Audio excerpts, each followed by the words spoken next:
So you listen to the Girls I Rate show on the Beat London 103.6, and it's your girl Jazz, and I'm joined with the lovely, extremely talented, and actually quite funny. I've been stalking her TikTok, Rachel Chinouriri. Woo! Thank you Thank for you. joining me today. How are you? How are you? I'm good. I'm very good. How are you? Oh my good. I don't think I've been asked this question back. I'm doing okay today. Chill, It's a bit rude not to ask back, isn't it? I know, but we just roll with it, kind of thing. I'm good, and all the better for seeing you.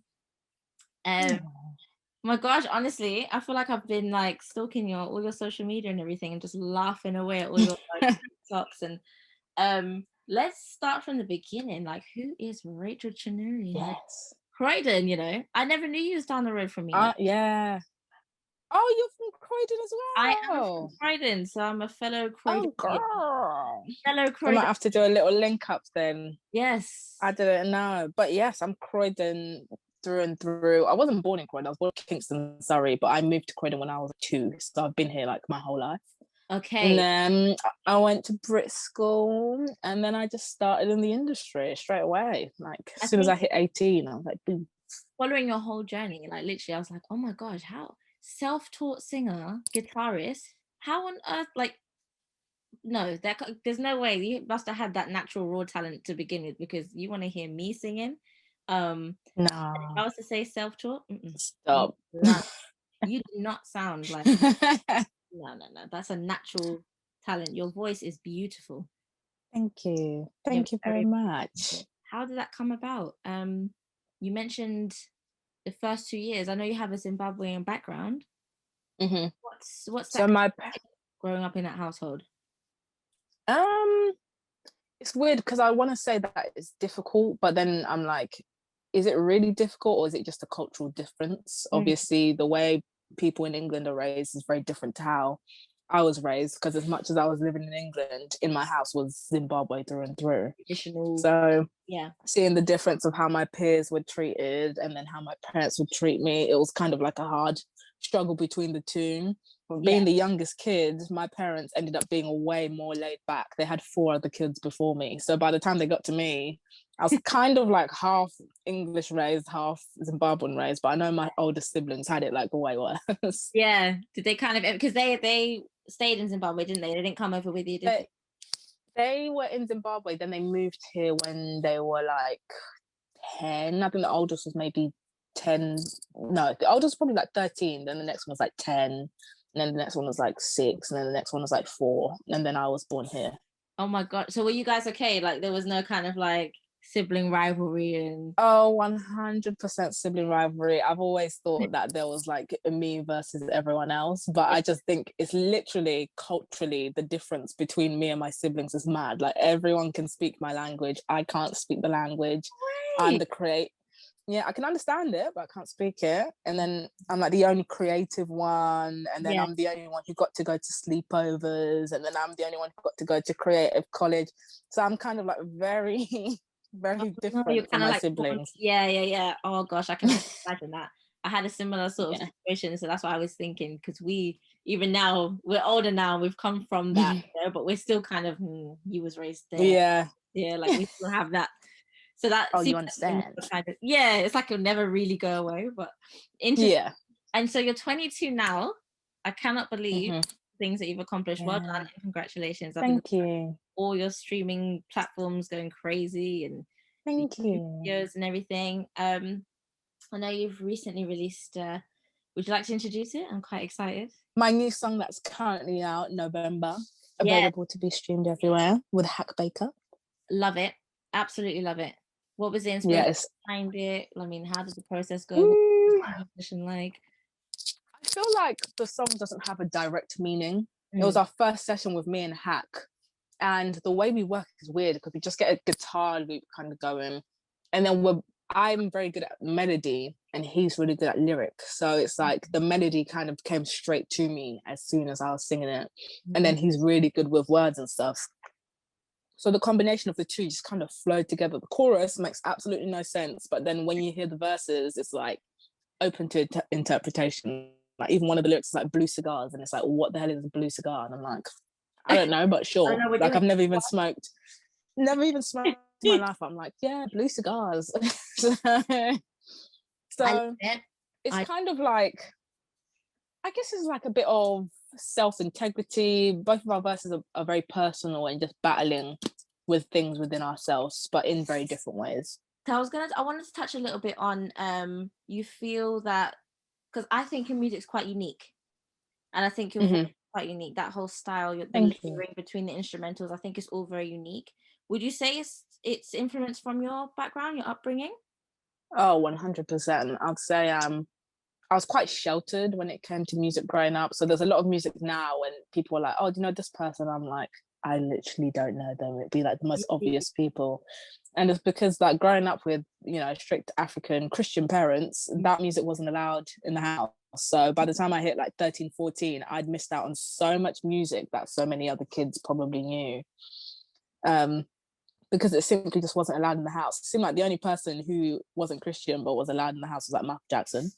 But apart from that, I literally didn't know anything else. So it was like my ideas in music were very, I'd say, unique, because the stuff I gravitated towards were the unique things. So when I listened to Lady Smith Black Mambazo, which is South African a cappella music, I'd take like the harmonies from that, and then I found Daughter, and then I liked the atmosphere from that because I'd never heard it before. Then I listened to Coldplay, and I'm like, oh, I like the lyrics for this, and I'll take little bits of everything and combine it into one. So I guess in a way I can kind of say my style is unique, but I guess it's just the way I listen and absorb music. Honestly, I definitely wanted to delve into that with you, because I think sound wise, musically, you can hear there's definitely something very unique there, and especially, you know, within the culture as well, it's really refreshing to like listen to your music. A lot of talent behind the layers of instrumentals and everything. So I love it. Very, very into your music. What do you think about Amapiano? Like, seeing as you enjoy like South African sort of the melody. What do I think about what? Amapiano. You know, that's that's the style now, isn't it? Or the South African style of. Oh, you know more than me. Jesus, I'm gonna be embarrassed. I just thought it was called a cappella music. Oh, gee. Remember, I'm putting you on, remember, because you like South African music. You type in Amapiano when you come off of this. I put you on, remember that Jasmine, yeah? That new style, right, well, killing the scene. Okay, you learn something new every day. Right, I'm gonna search that as soon as this call is done. No, as soon as football's done. As soon as England bring it home, I'm gonna search it. Of course. Like, remember, okay, I put you on because I feel like, but considering you've pulled already from the South African sort of like scene, I think you'll listen to it and be like, yeah, I probably know, but I just don't know the technical terms. I think the reason I was asking is because I'm very shocked that now, like, this just killed the scene. There's club events, like taking over, you know, like everybody's sort of on that scene, and it stems from South Africa. So I was quite interested to see your. Ooh, I'm about to learn something new. Yes. Okay. Yes, girl. Well, I can't answer your question because I'm not educated enough, but not yet. Yeah. I'm glad. I'll search. Are we synced up? Yeah. Yeah, cool. Yeah. I was on your TikTok. I was on your TikTok, laughing my head off. My TikTok is so embarrassing. It is so funny. It is so funny, and your friends, you got a really good friends around you. They are hilarious. But the divide between the music video, the Rachel Chinouriri music videos, the strong lyrics, the strong imagery, and then the TikTok, I was like, oh, this is amazing. This is amazing. I feel like there's such a contrast between me as a person versus me artistically. Artistically, I'm so like dark and stuff, and then in general life, most people meet me and they're like, wow, you're so like nice, and I'm like, well, yeah, I'm not gonna be a horrible person, and I'm actually like really happy. I'm a really happy person in general. You are.